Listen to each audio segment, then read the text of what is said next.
दोस्तों, जय बद्री विशाल, जय हो श्री बद्रीनाथ महाराज की। स्वागत है आपका मेरे बद्रीनाथ सीरीज की इस दूसरी वीडियो में। और हम लोग मंदिर की तरफ दर्शन करने के लिए निकल रहे हैं अपने होटल से। और भाइयों, दिख पा रहा आप होगा आपको कि बद्रीनाथ धाम का मौसम इस टाइम बहुत ही ज़्यादा अच्छा हो रखा है। सर्दी यहाँ पे बहुत ही ज़्यादा सही मात्रा में पड़ रही है, अच्छी खासी सर्दी है। और अगर मैं दोस्तों भीड़ की बात करूं तो भीड़ बिल्कुल भी बद्रीनाथ धाम में अभी नहीं है। मगर बद्रीनाथ धाम में इस टाइम आपको हर तरफ ड्रीम प्रोजेक्ट का काम चलते हुए दिखेगा। कंस्ट्रक्शन यहाँ पे कंटिन्यू सब जगह चालू है, जिसकी वजह से रोड्स वगैरह के हाल, बद्रीनाथ धाम के अंदर के भी जो रोड्स हैं उनके भी हालात इस टाइम सही नहीं है। और रास्ता भी आपको आधे से ज़्यादा समझ में नहीं आएंगी। पहुँच चुके हैं हम लोग दोस्तों बद्रीनाथ धाम के मेन चौराहे पे। और जैसा कि आप लोग देख पा रहे होंगे, पूरा बद्रीनाथ इस समय खाली पड़ा है। आप आराम से आइए, सारी धर्मशालाएं खाली हैं इस टाइम। सब कुछ यहाँ पे फ्री है और भीड़ तो ना के बराबर है। तो भाइयों, सबसे मेन चौराहे पे हम लोग खड़े हैं और आप लोग देख पा रहे होंगे कि भीड़ बिल्कुल भी नहीं है। और यही दोस्तों मेरे सामने ये टोकन काउंटर है। आप अपना रजिस्ट्रेशन यहाँ पे दिखाएंगे तो आपको टोकन दिया जाएगा। फिलहाल इस टाइम दोस्तों ना कहीं टोकन चेक हुए हैं, ना ही कहीं रजिस्ट्रेशन चेक हुआ है, क्योंकि भीड़ है नहीं। तो दर्शन वगैरह सब आराम से हो रहे हैं, तो टोकन वगैरह की इस टाइम कोई इतनी नीड है नहीं। ना मैंने कहीं चेक होते हुए देखे टोकन्स वगैरह, ना लोग ले रहे हैं। और टोकन काउंटर के ठीक सामने दोस्तों आप लोग देख रहे होंगे, ये बद्रीनाथ धाम का ड्रीम प्रोजेक्ट का काम चल रहा है, जिसकी वजह से यहाँ पे कई चीज़ें तोड़ी गई हैं। तो दोस्तों, कमेंट में आप लोग ये मुझे ज़रूर बताइए, क्या ये चीज़ सही है कि बद्रीनाथ धाम में एक पौराणिक जगह में इतनी भारी मात्रा में कंस्ट्रक्शन का कार्य होना और इतने बड़ी मात्रा में डेवलपमेंट होना, कि इतनी बड़ी बड़ी मशीनें, बोल्डर, जेसीबी सब बद्रीनाथ धाम में चलाए जा रहे हैं सिर्फ डेवलपमेंट के लिए। और यहाँ पे मॉल्स बन रहे हैं, शॉप्स बनाई जा रही हैं नई।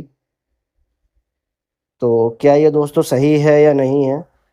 और अभी मैं मंदिर के पास भी आपको दिखाऊंगा, अलकनंदा रिवर फ्रंट बनाया जा रहा है यहाँ पे। ये दोस्तों पुरानी ही लेक है, जिसे लोग आर्टिफिशियल लेक कह रहे हैं, मगर ये दोस्तों लेक आर्टिफिशियल नहीं है, ये बद्रीनाथ धाम में पहले से थी। इसका नवीनीकरण किया जा रहा है। इसके साइड में पूरी वॉकिंग स्ट्रीट बनाई जा रही है, पोल्स वगैरह लाइट्स लगा के। देखिए दोस्तों, ऑलमोस्ट काम यहाँ का कंप्लीट है। आप आने वाले 2 साल में अगर यहाँ आएंगे तो आपको ये सारा काम कंप्लीट मिलेगा। मगर दोस्तों, एक बात मैं आपसे कहना चाहूँगा, आपको चाहे अच्छी लगे चाहे बुरी, अगर पुराना बद्रीनाथ आप अभी भी घूमना चाहते हैं तो इस साल में घूम लीजिए, क्योंकि इसके बाद में पहले जैसा बद्रीनाथ आपको देखने को नहीं मिलेगा। यहाँ पे इतना डेवलपमेंट किया जा रहा है, इतना डेवलपमेंट किया जा रहा है कि बद्रीनाथ बद्रीनाथ जैसा छोड़ा ही नहीं जाएगा। लाइक बॉम्बे मेट्रोपॉलिटन सिटीज़ की तरह इसमें डेवलपमेंट हो रहा है। खैर, इस बारे में सबकी अपनी अपनी राय होंगी, किसी को ये चीज़ अच्छी लग रही होगी, किसी को ये चीज़ अच्छी नहीं लग रही है। फिलहाल मेरे हिसाब से इतनी ऊंचाई पे, जहाँ पे पहाड़ कभी भी खिसक सकते हैं, कभी भी लैंडस्लाइड हो सकती हैं, तो इतनी भारी मात्रा में डेवलपमेंट नहीं होना चाहिए। तो चलिए दोस्तों, हम लोगों ने अपनी गाड़ी पार्किंग में लगा दी है और अब हम लोग चलते हैं मंदिर में दर्शन के लिए। तो जैसे ही दोस्तों आप बद्रीनाथ मेन मार्केट से आएंगे तो यहाँ से लेफ्ट हैंड साइड को रोड जा रही है मानव कल्याण आश्रम की तरफ से। ये सीधा आपको श्री बद्रीनाथ धाम नारायण के मंदिर लेके जाएगी। और आप लोग देख पा रहे होंगे मेरे सामने ही माँ अलकनंदा का भव्य स्वरूप, जो कि अपने इस टाइम पूरे विकराल स्वरूप में चल रही हैं। और यात्री दोस्तों इस टाइम सब बद्रीनाथ में नॉर्मल ही हैं और मौसम फ़िलहाल बहुत ही ज़्यादा अच्छा है, पूरा सर्दी का मौसम है। आप लोग सराउंडिंग देख पा रहे होंगे, सामने ही भगवान श्री बद्रीनाथ का मंदिर। और यहीं पे दोस्तों आपको हर तरीके की दुकान मिल जाएंगी, पूजा पाठ आदि सामग्री और मालाएं वगैरह और रत्न वगैरह भी यहाँ पे आपको मिल जाएंगे। स्फटिक यहाँ मिलता है, कमलगट्टे की माला, ये सब आपको ओरिजिनल भी यहाँ बद्रीनाथ में, रुद्राक्ष वगैरह ये सब आपको ईजिली बद्रीनाथ में अवेलेबल हो जाएंगे। और बद्रीनाथ में अगर मैं दोस्तों मार्केट की बात करूँ तो बद्रीनाथ की मार्केट बहुत ही ज़्यादा अच्छी है। रोज़मर्रा के सामान वगैरह भी सब यहाँ मिल जाते हैं, आपको किसी भी तरीके से परेशानी उठाने की ज़रूरत नहीं महसूस होगी। मेडिकल्स वगैरह भी सब यहाँ अवेलेबल हैं। तो एक आम आदमी की नीड का जितना भी सामान होता है उन सबकी मार्केट यहाँ पे है बद्रीनाथ में। तो दोस्तों मार्केट का एंड होने के बाद में ये ब्रिज आता है, इसी ब्रिज के माध्यम से हम लोग श्री बद्री विशाल भगवान के मंदिर की तरफ बढ़ते हैं आगे। और ये ब्रिज दोस्तों अलकनंदा नदी के ऊपर बना हुआ है। इसे पार करने के बाद ही हम मंदिर की तरफ पहुंच पाते हैं।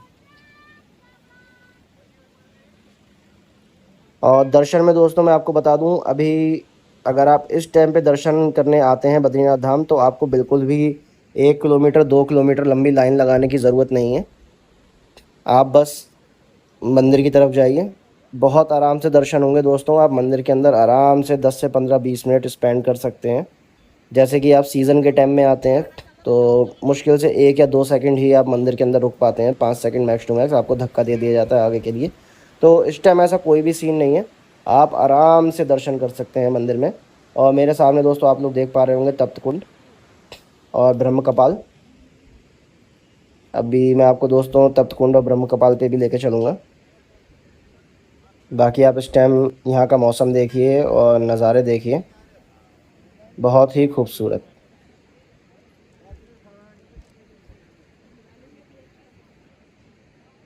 तो चलिए दोस्तों, पहले हम लोग तप्त कुंड की तरफ चलेंगे। तप्त कुंड में स्नान आदि करने के पश्चात फिर हम भगवान के दर्शन के लिए आगे बढ़ेंगे। और दोस्तों बैंक और एटीएम्स की भी बात करूं तो यहाँ पे आपको पंजाब नेशनल बैंक और एसबीआई बैंक का एटीएम मिल जाता है। और पंजाब नेशनल बैंक की यहाँ पे ब्रांच भी है जो मंदिर के बिल्कुल ठीक नीचे ही है।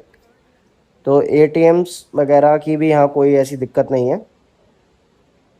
तो बद्रीनाथ धाम एक ऐसा धाम है जहाँ पे आपको किसी भी तरीके की परेशानी उठाने को नहीं मिलती।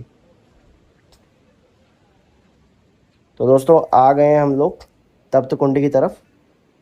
जैसे ही आप माँ अलकनंदा पे बना हुआ ब्रिज क्रॉस करेंगे, उस ब्रिज को ख़त्म करते ही बिल्कुल राइट हैंड साइड पे सीढ़ियाँ हैं, उनसे आप नीचे उतर के आइए। और ये मेरे सामने दोस्तों जो कुंड देख रहे हैं आप लोग, यही तप्त कुंड प्राचीन कुंड है। बाकी जितने भी कुंड हैं वो सब यहाँ दोबारा बनाए हुए हैं यात्रियों की बढ़ती हुई संख्या को मद्देनज़र रखते हुए, क्योंकि एक कुंड में हज़ारों श्रद्धालुओं का नहाना पॉसिबल नहीं है। तो इसीलिए और भी कुंड डेवलप्स किए गए हैं, मगर सबसे पुराना और प्राचीन कुंड दोस्तों यही है। और पानी से निकलते हुए धुएं से ही आप लोग अंदाज़ा लगा सकते हैं कि इस कुंड का जल कितना गर्म है। और ये दोस्तों एक सोचने वाली बात है कि इतनी ऊंचाई पे और इतनी सर्द जगह पे अपने आप नेचुरल स्रोत से गर्म पानी आता है। तो दोस्तों सामने महिला कुंड है। जेंट्स और लेडीज़ दोनों के कुंड अलग अलग बने हुए हैं। महिला कुंड पूरा कवर्ड है और जेंट्स कुंड सारे के सारे खुले हुए हैं, पुरुष कुंड जितने भी हैं।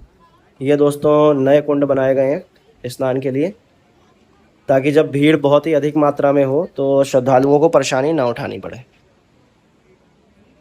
तो यही दोस्तों है नारद शिला, और नारद शिला के नीचे ही है नारद कुंड। मैं अभी आपको नारद कुंड के भी दर्शन करवाऊंगा।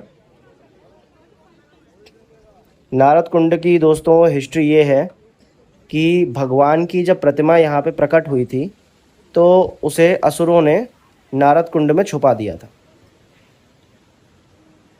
फिर आदि गुरु श्री शंकराचार्य जी को स्वप्न दिया भगवान ने, और उनने इस कुंड में से पुनः इस मूर्ति को निकाल के और मंदिर में पुनः स्थापित किया, जगत गुरु श्री आदि गुरु शंकराचार्य ने। ये देखिए दोस्तों, ये नारद कुंड है। इस टाइम माँ अलकनंदा अपने उफान पे हैं, तो नारद कुंड पूरी तरीके से माँ अलकनंदा के जल में डूबा हुआ है। तो आपको अगर ये कुंड सही मायने में कभी देखना हो तो सितंबर अक्टूबर इन महीनों में यहाँ पे विज़िट कीजिए, तब जल स्तर माँ अलकनंदा का नीचे स्तर पे होता है, तो आप ये कुंड आराम से देख पाएंगे। तो यहीं से दोस्तों हम जैसे ही आगे बढ़ते हैं तो अब हम चल रहे हैं ब्रह्म कपाल की ओर। और मेरे सामने जो ये आप ब्रिज देख रहे हैं दोस्तों, ये बद्रीनाथ धाम का नया ब्रिज है जो परमार्थ लोक से मंदिर की तरफ को कनेक्ट करता है। तो ये ब्रिज दोस्तों नया बनाया हुआ है। पुराना ब्रिज वही था जिससे हम लोग आए हैं, मैं आप लोगों को लेके आया था, और जो मैंने वीडियो में दिखाया है वो पुराना ब्रिज है, ये नया ब्रिज है। ये परमार्थ लोक की तरफ कनेक्ट करता है, पार्किंग के पीछे वाले एरिया से होते हुए, पुरानी पार्किंग से। ये दोस्तों ब्रह्म कपाल है। यहाँ पे पिंडदान, तर्पण, श्राद्ध इत्यादि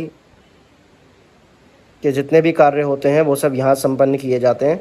और नदी के पार दोस्तों आप लोग सामने देख पा रहे होंगे कि अलकनंदा रिवर फ्रंट का काम कितने ज़ोरों शोरों से चल रहा है। बड़ी बड़ी मशीन्स लगी हुई हैं और डेवलपमेंट के नाम पे यहाँ पे कितनी तोड़फोड़ करी गई है। आप लोग देखिए दोस्तों, काम कंटिन्यू चल रहा है यहाँ पे, और ये सब ड्रीम प्रोजेक्ट के तहत हो रहा है। तो ये आप कमेंट में ज़रूर राय दें कि ये जो बद्रीनाथ में डेवलपमेंट हो रहा है, तोड़फोड़ करी जा रही है, क्या ये सही है या गलत है। क्योंकि मंदिर के आजू बाजू में जितनी भी धर्मशालाएं पुरानी थीं, जो करीब 100 150 100 सवा सवा 100 साल पुरानी भी धर्मशालाएं थीं यहाँ पे, जिन्हें आप कभी अगर अब शायद नहीं देख पाएंगे। और पहले का जिसने बद्रीनाथ देखा होगा तो उन भाइयों को ज़रूर पता होगा कि ऐसी ऐसी धर्मशालाएं थीं जो सिर्फ लकड़ी से ही बनी हुई थी, जिसमें सीमेंट का यूज़ ही नहीं था। तो वो धर्मशालाएं दोस्तों 100 साल पुरानी भी थी यहाँ पे, वो सब तोड़ दी गई हैं। यानी एक तरीके से जो पुराना बद्रीनाथ था वो पूरी तरीके से तोड़ दिया गया है। पुराना बद्रीनाथ से मेरा मतलब ये है दोस्तों, मंदिर के लेफ़्ट और राइट में जितना भी बद्रीनाथ था वही पुराना बद्रीनाथ था।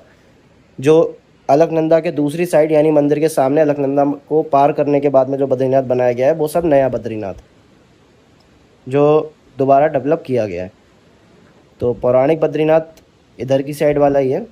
ये देखिए दोस्तों किस तरीके से होटल्स वगैरह, पुरानी धर्मशालाएं, सब कुछ यहाँ पे तोड़ के तहस नहस कर दिया गया है सिर्फ डेवलपमेंट के लिए।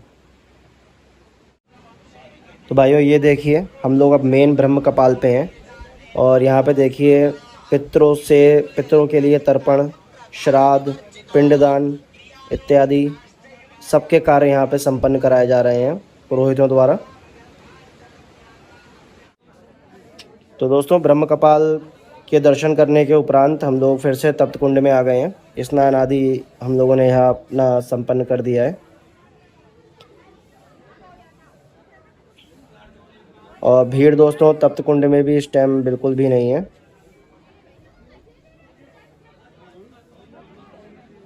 और ये दोस्तों तप्त कुंड नेचुरल गर्म पानी अपने आप आता है यहाँ पे। और हम लोग दोस्तों नहाने के बाद कपड़े वगैरह चेंज करने गए थे, और उसके बाद हम लोग जैसे ही आए तो हमें एक अद्भुत ही नज़ारा मिला जो लाइफ में शायद पहली बार मैंने देखा होगा। आते आते मैंने देखा तप्त कुंड पूरा खाली, यानी हम मुश्किल से 20 मिनट हुए हमें कपड़े चेंज करने गए हुए, और पूरा तप्त कुंड खाली। मगर ये दोस्तों खाली किया गया है, इसका जितना भी पानी होता है सब अलकनंदा नदी में प्रवाहित कर दिया जाता है साफ़ सफाई के लिए। अब ये महाराज जी साफ़ सफाई करने के बाद दोबारा से इसमें पानी भरेंगे और भक्तों के स्नान के लिए दोबारा से ये खोल दिया जाएगा। इसकी आप संरचना भी देखिए दोस्तों, पूरी तरीके से प्राचीन संरचना है इस कुंड की।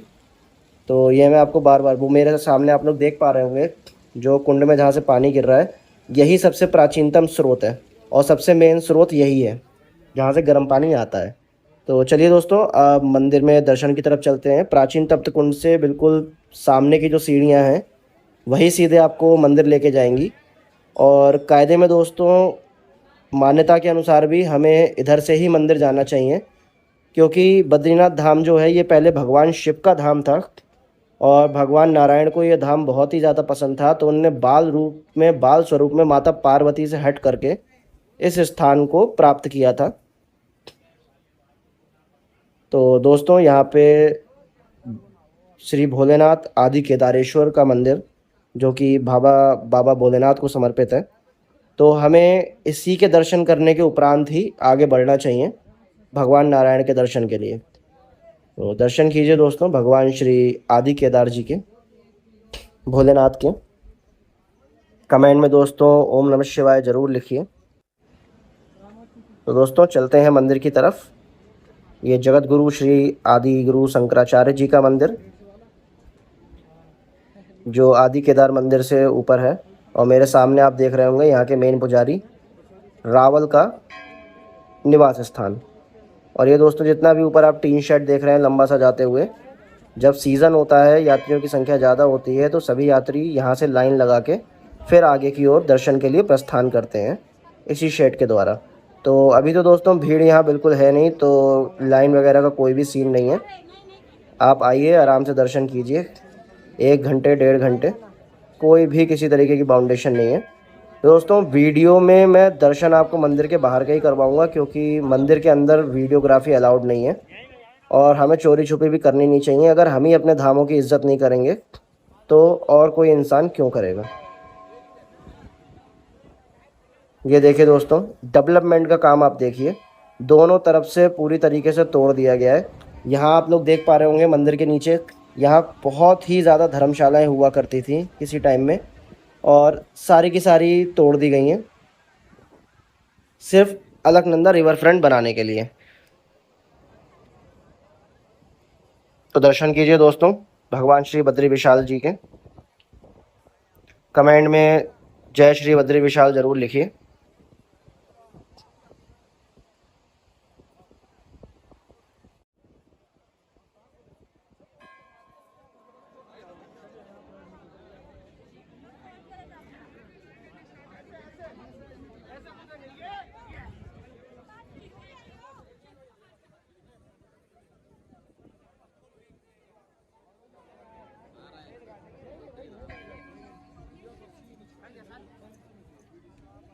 तो भाइयों, यहाँ पे मंदिर के बाहरी कॉरिडोर में आपको ये माला वगैरह बेचने वाले मिल जाएंगे।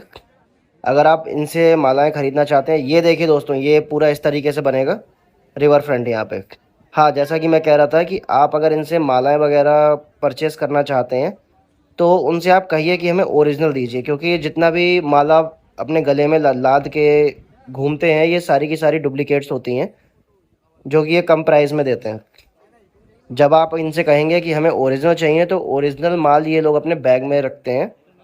तो अगर आपको ओरिजिनल चाहिए हो तो ये ओरिजिनल भी आपको प्रोवाइड कराते हैं। स्फटिक भी आप इनके पास आपको ओरिजिनल मिल जाएगा। और स्फटिक की दोस्तों मैं आपको पहचान बताऊं, जब आप स्फटिक के स्टोन को आपस में रगड़ेंगे तो उसके अंदर एक फायर उत्पन्न होगा स्टोन के अंदर, वो आपको अंधेरे में बहुत ज़्यादा अच्छा दिखेगा। तो असली स्फटिक में ये चीज़ होती है। तो ऐसे ही कमल गट्टे की भी कई चीज़ें हैं, तो आप उनसे ओरिजिनल की डिमांड कीजिए, वो आपको ओरिजिनल भी देंगे। दर्शन कीजिए दोस्तों भगवान श्री बद्री विशाल के। और जैसा कि आप लोग देख पा रहे होंगे, आसमान में पूरी बादलों की चादर आई हुई है और मौसम बहुत ही ज़्यादा अच्छा हो रहा है। और दोस्तों बहुत ही ज़्यादा सौभाग्य प्राप्त हुआ दर्शन करके। तो दोस्तों जैसा कि मैं आपको बता रहा था, बहुत ही ज़्यादा सौभाग्य प्राप्त हुआ। जो मेरे सामने आप महंत जी को खड़ा देख रहे हैं, ये कोई और नहीं, ये हमारे बद्रीनाथ धाम के नए रावल हैं। जो रावल दोस्तों यहाँ के सबसे मुख्य पुजारी होते हैं, जिन्हें कई कठोर नियमों के साथ रहना पड़ता है और भगवान की मूर्ति को सिर्फ वही टच कर सकते हैं, इनके अलावा और कोई भी भगवान की मूर्ति को टच नहीं कर सकता। भगवान की सारी सेवाएं, भगवान की आरती सब इन्हीं के द्वारा संपन्न की जाती हैं। तो ये दोस्तों बद्रीनाथ धाम के नए रावल हैं, जिनकी अभी अभी नियुक्ति हुई है और उनके दर्शन करने का भी सौभाग्य हमें प्राप्त हुआ है। ये दोस्तों बहुत ही ऐतिहासिक पल है कि बद्रीनाथ धाम के नए रावल की नियुक्ति पे आप लोग ये देख पा रहे हैं। जिनके गले में हार है दोस्तों, यही अब बद्रीनाथ धाम के नए रावल होंगे।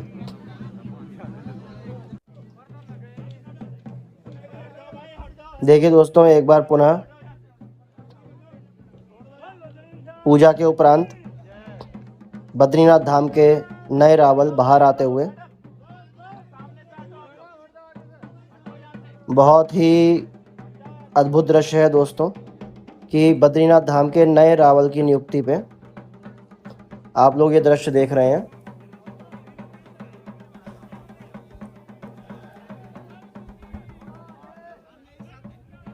कमेंट में दोस्तों जय श्री बद्री विशाल लिखते रहें और चैनल को लाइक और सब्सक्राइब ज़रूर करें दोस्तों। हम इसी तरीके से आपके लिए अच्छी अच्छी जगहों की, अपने चार धाम की सारी जानकारी आपको वक्त वक्त पे देते रहेंगे। और देखिए दोस्तों, हर कोई इस पल को कैमरे में कैद करना चाहता है। जितने भी बद्रीनाथ धाम के सेवादार हैं या बद्रीनाथ धाम मंदिर की समिति से जुड़े हुए जितने भी लोग हैं, वो सब इस पल को अपने कैमरे में कैद करना चाहते हैं। तो भाइयों, बद्रीनाथ मंदिर के दर्शन उपरांत अब हम लोग चलते हैं इंडिया के सबसे आखिरी गांव, या पहला गांव। पहले आखिरी गांव कहा जाता था, अब उसे कन्वर्ट करके इंडिया का सबसे पहला गांव कर दिया गया है, माणा गांव, जो कि अपने आप में एक बहुत पौराणिक गांव है। ऐसा कहा जाता है कि ये गांव भगवान शिव के द्वारा बसाया गया था और भगवान शिव का विशेष आशीर्वाद इस गांव के लिए रहता है हमेशा। यहाँ दोस्तों भूटिया जनजाति के लोग आज भी निवास करते हैं, वो भी लगता है, और जिनका मेन व्यापार भेड़ों की ऊन से गर्म कपड़े बनाना, और एक टाइम में यहाँ पे पहाड़ी हथियार वगैरह भी बनाए जाते थे माणा गांव में। तो अब वो समय के साथ साथ बंद कर दिया गया है। तो दोस्तों मेन व्यवसाय माणा गांव का यही है। और माणा गांव का जो दोस्तों सबसे मेन अट्रैक्शन है वो है सरस्वती उद्गम। आपको उसके भी दर्शन करवाएंगे। ब्यास गुफा, गणेश गुफा, और दोस्तों स्वर्गारोहण मार्ग की शुरुआत, जहाँ से पांडव स्वर्ग की ओर गए थे। तो इसी गांव से होते हुए पांडव स्वर्ग की तरफ गए थे। तो स्वागत है दोस्तों आपका भारत के प्रथम गांव माणा गांव में। तो भाइयों, मेन एंट्रेंस क्रॉस करते ही आपको सबसे पहले माणा गांव का बस स्टैंड मिलेगा। तो जितनी भी बड़ी गाड़ियां आती हैं, जैसे ट्रैवलर हो गए, बस हो गए, तो उन्हें यहीं पार्क करना पड़ता है। और अगर पार्किंग स्पेस है तो आप अपनी गाड़ी एंड तक ले जा सकते हैं। और माणा गांव में दोस्तों प्रवेश करते ही आपकी गाड़ी का शुल्क लगेगा 50 रुपये पर कार, 50 रुपीज़ पर कार, जिसमें आपकी यहाँ पे पार्किंग इंक्लूड रहती है। पार्किंग का कोई भी एक्स्ट्रा चार्ज आपसे नहीं लिया जाएगा। तो ये दोस्तों जायज़ भी है। तो गाड़ी दोस्तों हमने भी लगा दी है पार्किंग में, और अब हम खड़े हैं माणा गांव के बिल्कुल मेन द्वार पे। तो चलिए दोस्तों आगे बढ़ते हैं और आपको संपूर्ण दर्शन कराते हैं इंडिया के सबसे ऐतिहासिक गांव में, माणा गांव। तो दोस्तों जैसा कि मैं आपको बता रहा था, यहाँ पे सरस्वती उद्गम है, और सरस्वती उद्गम होने के साथ ही मुश्किल से 500-600 मीटर माँ सरस्वती का प्रवाह है। उसके बाद वो ज़मीन में समाहित हो जाती हैं, क्योंकि उन्हें श्राप दिया गया था। श्राप दोस्तों क्या था? जब वेद व्यास जी महाभारत बोल रहे थे और गणेश जी महाभारत अपनी गुफा में बैठ कर लिख रहे थे, तो माँ सरस्वती का वेग इतना प्रचंड था, इतना प्रचंड वेग था कि गणेश भगवान पूरी तरीके से ऋषि वेद व्यास जी की आवाज़ नहीं सुन पा रहे थे। तो गणेश जी ने माँ सरस्वती को श्राप दिया कि तुम यहीं जमीन में समा जाओगी, आगे नहीं जाओगी, तुम्हारा वेग बहुत प्रचंड है और बहुत ही ज़्यादा आवाज़ आ रही है, ऐसे करके श्राप दिया था।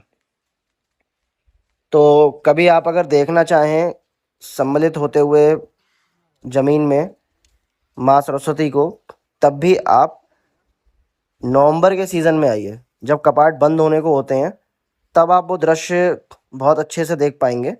अभी फ़िलहाल दोस्तों बरसात का सीज़न है, तो इतने अच्छे से आपको वो सब दृश्य नहीं दिखेंगे।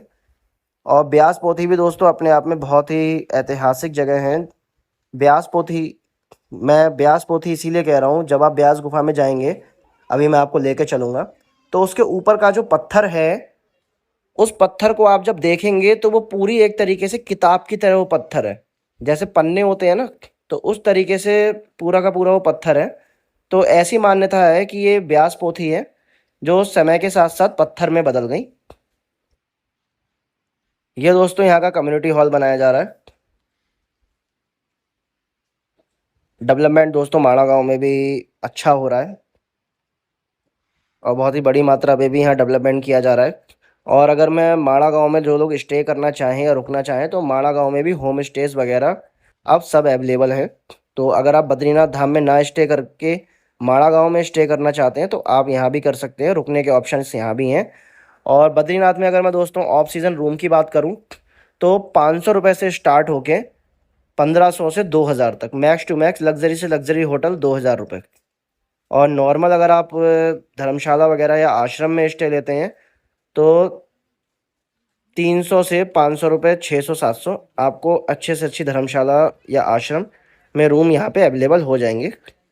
ये दोस्तों माड़ा गांव की मार्केट जो हमारे साथ साथ चल रही है, आज मेरे लेफ्ट और राइट हैंड साइड पे दोनों पे आप देख पा रहे होंगे, ये सारी की सारी दोस्तों यहीं के लोकल लोगों की मैन्युफैक्चरिंग होती है। और आर्ट भी आप लोग देख पा रहे होंगे किस किस तरीके से इस गांव को सुसज्जित किया गया है, जगह जगह पे महाभारत काल की आर्ट्स बना के। तो ये दोस्तों महाभारत काल से जुड़ा हुआ ही गांव है और बहुत ही पौराणिक गांव है। तो मान्यता ये भी है कि माड़ा गांव में कदम रखने से ही आपके जितने भी पाप होते हैं वो सब नष्ट हो जाते हैं, क्योंकि ये एक बहुत ही ज़्यादा पवित्र गांव है।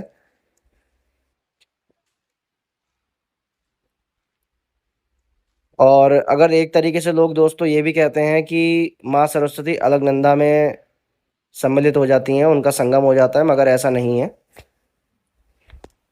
माँ सरस्वती यहाँ ज़मीन में ही समा जाती हैं। और पहाड़ देखिए दोस्तों कितने ऊंचे ऊंचे हैं। और ये माड़ा गांव में लोकल लोग अपनी खेती करते हैं।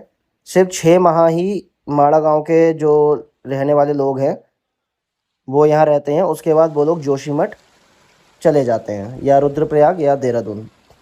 अधिकतर लोग सब जोशीमठ ही चले जाते हैं यहाँ के। और उसके बाद में जब मंदिर के कपाट खुलते हैं तब यहाँ आते हैं। देखिए याक गाय का कितना सुंदर चित्रण किया गया है। तो जितनी भी पहाड़ी संस्कृति है या महाभारत काल के जो दृश्य हैं वो पेंटिंग के माध्यम से यहाँ पे दिखाए गए हैं, या माड़ा गांव की जो संस्कृति है उसे दर्शाया गया है। भीड़ दोस्तों यहाँ भी नहीं है।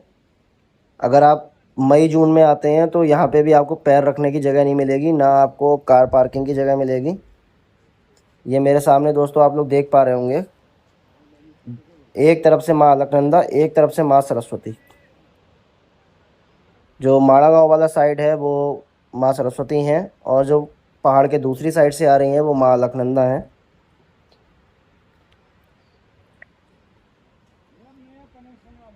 और दोस्तों ग्रीनरी इस टाइम बहुत ही ज़्यादा अच्छी है, नज़ारे देखते ही बनते हैं यहाँ के। तो बढ़ते हैं दोस्तों यात्रा में आगे। वीडियो दोस्तों एंड तक ज़रूर देखें, तभी आप लोगों को पूरी जानकारी मिल पाएगी और पूरे आप दर्शन कर पाएंगे। तो रेस्टोरेंट्स वगैरह दोस्तों यहाँ भी हैं, खाना पीने के, रिफ़्रेशमेंट्स के, आपको सब चीज़ अवेलेबल हो जाएगी। तो यही देखिए दोस्तों,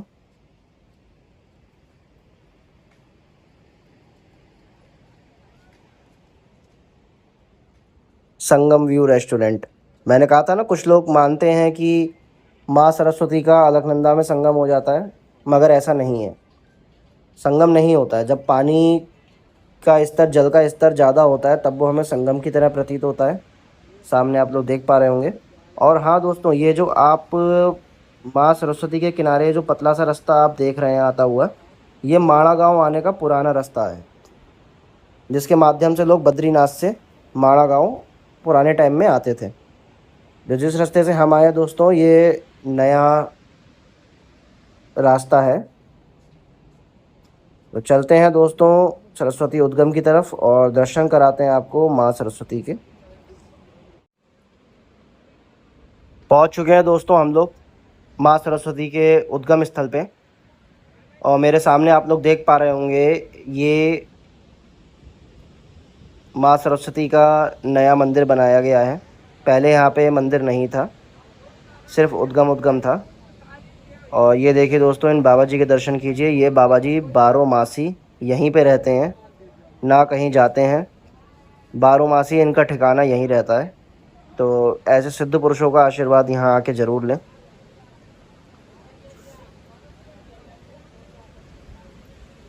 ये देखिए दोस्तों, माँ सरस्वती का उद्गम स्थल। और वेग देखिए दोस्तों। मगर दोस्तों वेग के साथ साथ टूरिस्ट जब आते हैं तो अपने साथ गंदगी ज़रूर लेके आते हैं। माँ सरस्वती के उद्गम स्थल के जस्ट पड़ोस में ही इतनी गंदगी प्लास्टिक्स की बोतल और रैपर्स वगैरह सब यहाँ नीचे फेंके गए हैं। तो हाथ जोड़ के रिक्वेस्ट है दोस्तों, ये हमारे ही पौराणिक धाम है। अगर हम यहाँ पे गंदगी फैलाएंगे तो हम अपने धामों को एक तरीके से नष्ट ही कर रहे हैं। क्योंकि दोस्तों इस तर्ज पे अगर यहाँ पे कचरा जमा होगा तो आने वाले सालों में दोस्तों क्लाइमेट चेंज इतना ज़्यादा होगा कि एक टाइम में बद्रीनाथ में भी हमें एसी की ज़रूरत पड़ने लगेगी, जहाँ लोग आज के डेट में मई जून में भी स्वेटर पहनते हैं। तो इस चीज़ का दोस्तों ध्यान रखिए, जब भी धामों में दर्शन करने आए तो अपना कचरा अपने बैग में रखिए और डस्टबिन में ही फेंकिए। अब आप लोग यहाँ नीचे फेंकेंगे तो आप लोग दर्शन करने नहीं आ रहे हैं, आप एक तरीके से यहाँ पे गंदगी फैलाने आ रहे हैं। तो अगर दोस्तों ऐसा है तो मत आइए चार धाम, मगर आइए तो गंदा मत कीजिए। रिक्वेस्ट है आप लोगों से हाथ जोड़ के, ये दर्शन कीजिए दोस्तों।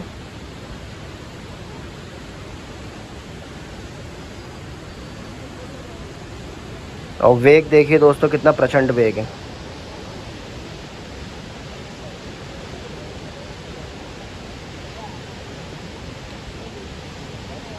ये दोस्तों सामने जो शिला है, लोग इसे भीमशिला कहते हैं, मगर भीमशिला दोस्तों ये नहीं है। आइए मैं आपको भीमशिला के भी दर्शन कराऊंगा, भीम पुल के, जिस पे आज भी भीम की उंगलियों के चिन्ह एज इट इज़ आज भी ऐसे ही बने हुए हैं। ये दोस्तों भव्य मंदिर बनाया गया है माँ सरस्वती का, जिसमें श्री वेद व्यास जी की भी मूर्ति लगाई गई है। तो दोस्तों हम लोग नीचे उतर के आ चुके हैं और मैं जिस भीम पुल की बात कर रहा था, मेरे सामने है ये भीम पुल। और आप इसमें बाकायदा देख सकते हैं कि भीम की उंगलियों के चिन्ह आज भी इस शिला पे मौजूद हैं। इसी को दोस्तों भीम पुल कहा जाता है। तो जब दोस्तों पांडवों को माँ सरस्वती नदी को क्रॉस करना था, पार करना था, तो ये शिला भीम ने ही उठा के यहाँ रखी थी, जिसके माध्यम से पांडव आगे बढ़े थे और स्वर्ग की ओर उनने प्रस्थान किया था।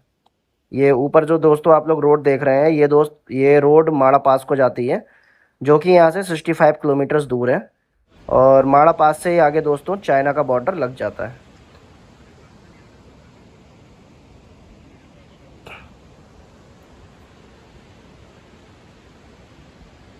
देखिए दोस्तों कितना बेहतरीन दृश्य है माँ सरस्वती का।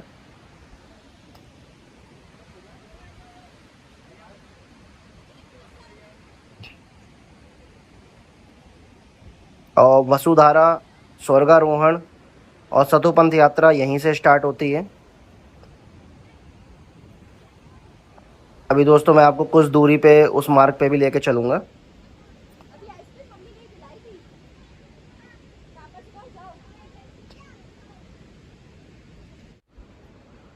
ये दोस्तों हिंदुस्तान की प्रथम चाय की दुकान, और मेरे सामने आप लोग देख रहे हैं स्वर्गारोहण द्वार। इसी मार्ग से दोस्तों पांडव स्वर्ग की ओर गए थे, जिसमें से स्वर्ग में सिर्फ युधिष्ठिर और एक कुत्ता, उनके साथ श्वान, वही पहुँचे थे। बाकी सारे पांडवों ने यहीं पे अपना दम तोड़ दिया था। और ये दोस्तों माँ त्रिपुरा सुंदरी का मंदिर है। और पौराणिक मान्यता ये है कि द्रौपदी ने यहीं पे प्राण अपने त्याग दिए थे। तो यहाँ पे द्रौपदी का भी मंदिर है, सामने मेरे आप लोग देख रहे होंगे। और ये दोस्तों फिर से हिंदुस्तान की पहली चाय की दुकान।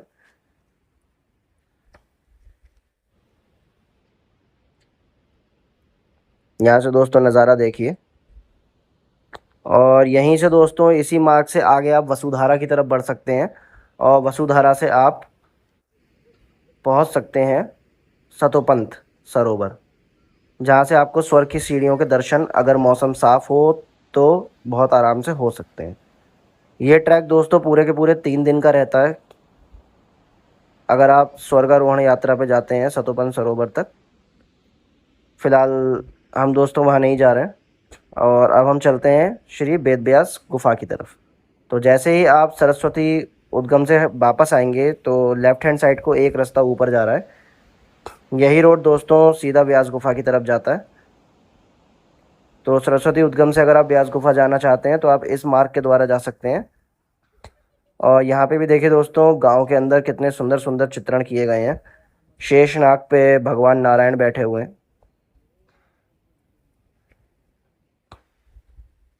तो चित्रण दोस्तों जितने भी हैं बहुत अच्छे से यहाँ पे करे गए। महाभारत काल के दृश्यों को पूरी तरीके से दर्शाया गया है यहाँ पे।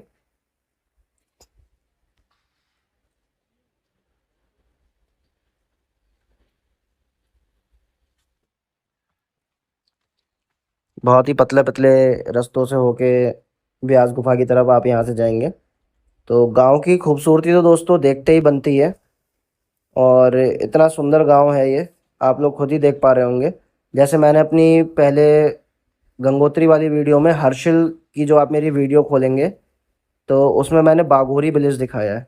तो वो भी दोस्तों बहुत अच्छा विलेज है। आप एक बार उस वीडियो को भी ज़रूर देखिए, आपको मज़ा आ जाएगा बाघोरी विलेज देख के। पूरा एप्पल गार्डन्स वगैरह वहाँ पे भरमार है। तो अगर आप इसमें के गांव वगैरह देखने के शौकीन हैं तो एक बार बाघोरी विलेज वाली वीडियो मेरी ज़रूर देखिएगा, हर्षिल वाली। उसमें मैंने बाघोरी विलेज पूरा एक्सप्लोर किया हुआ है। और सामने जो देखिए दोस्तों, ब्यास पोथी, ब्यास गुफा हम लोग बस पहुंचने ही वाले हैं।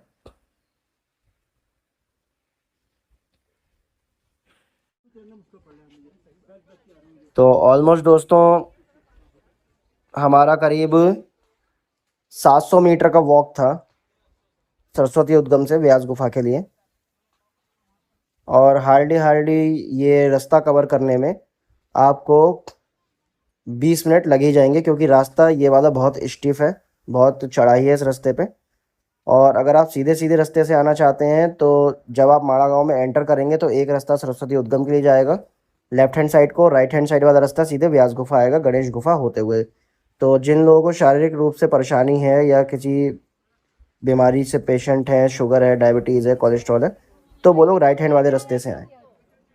तो दर्शन कीजिए दोस्तों ब्यास गुफा के। अब यहाँ पे भी दोस्तों टीन शेड वगैरह लगा दिया गया, नहीं तो पहले यहाँ पे टीन शेड नहीं था।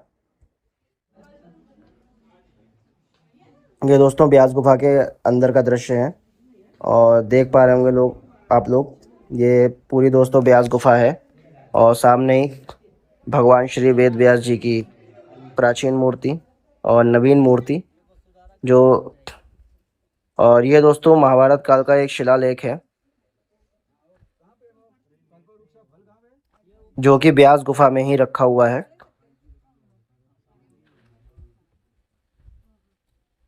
देखिए दोस्तों, इस पे आप लोग गौर से देख पा रहे होंगे तो तिब्बतन लैंग्वेज में कुछ लिखा हुआ है।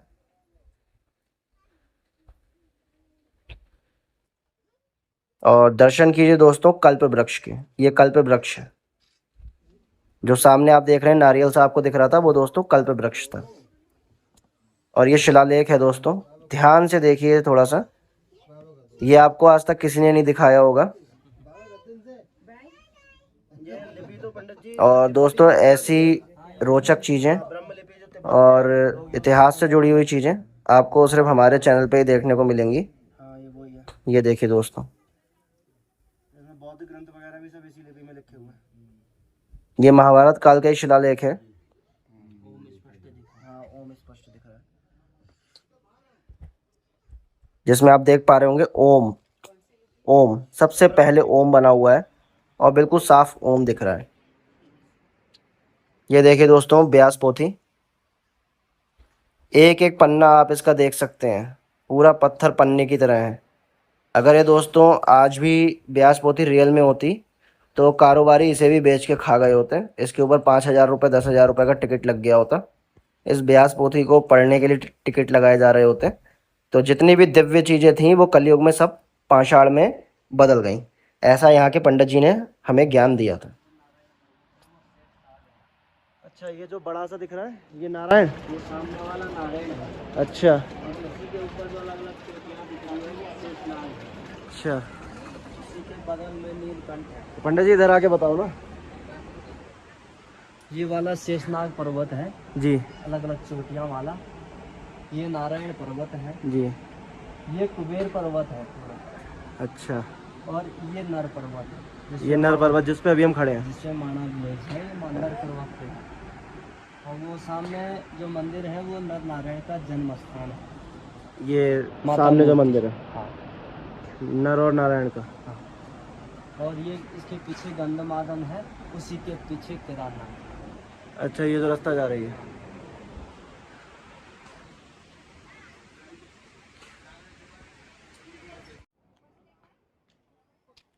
तो भाइयों, पंडित जी द्वारा हमें बहुत ही रोचक जानकारी दी गई। अधिकतर लोगों को नहीं पता होता कि ये पर्वत कौन से हैं, पर्वतों का नाम क्या है, कि गंधमादव नाम का भी कोई पर्वत है और उसके पीछे ही केदारनाथ है। और ब्यास पोथी के दोस्तों दोबारा से दर्शन कीजिए। तो पंडित जी द्वारा दी गई जानकारी दोस्तों बहुत ही ज़्यादा अद्भुत है।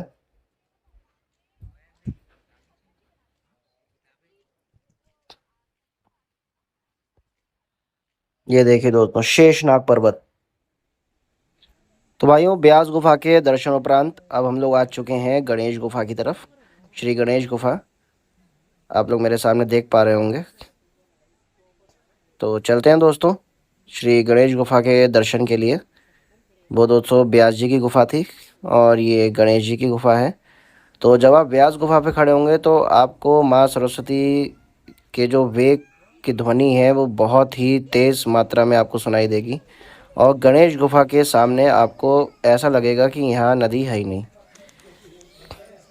तो पहुँच चुके हैं दोस्तों हम लोग श्री गणेश गुफा के मुख्य द्वार पे। और सामने आप लोग मेरे देख पा रहे होंगे भगवान श्री गणेश जी की प्राचीन प्रतिमा, जो कि आदि गुरु श्री शंकराचार्य जी ने स्थापित करी थी। तो भाइयों, श्री गणेश जी की दर्शन के उपरांत अब हम लोग चलते हैं श्री गणेश गुफा के अंदर। इसी गुफा में बैठ के दोस्तों भगवान श्री गणेश ने भारत के सबसे महान ग्रंथों में से एक महाभारत की रचना की थी। महर्षि व्यास जी ने अपनी वाणी से बोला था और गणेश जी ने इसी जगह पे बैठ के पूरी महाभारत लिखी थी। और देख रहे होंगे दोस्तों, लोग सिक्के चिपका के जा रहे हैं यहाँ पे अपनी मनोकामना मांग के। और देखने से ही दोस्तों बनता है कि ये गुफा कितनी प्राचीन रही है और कितनी प्राचीन आज भी है। और इसी को दोस्तों परिक्रमा मार्ग बनाया गया है। तो हमने परिक्रमा पूरी कर ली है।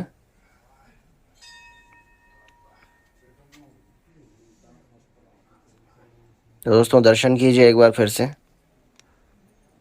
श्री गणेश गुफा के। सामने भगवान श्री गणेश विराजमान है। तो दोस्तों गणेश गुफा के भी दर्शन हो गए हैं। तो अब चलते हैं दोस्तों, माड़ा गांव से प्रस्थान करते हैं, क्योंकि माड़ा गांव का संपूर्ण दर्शन हमने आपको करवा दिया है और हमने भी पूरे अच्छे तरीके से दर्शन किया है। भीड़ वगैरह दोस्तों नहीं थी, बहुत अच्छे दर्शन हुए हैं। तो फिर से किसी नई जगह की वीडियो में मिलेंगे आपसे दोस्तों। तब तक के लिए नमस्कार। चैनल को लाइक और सब्सक्राइब जरूर कीजिए दोस्तों।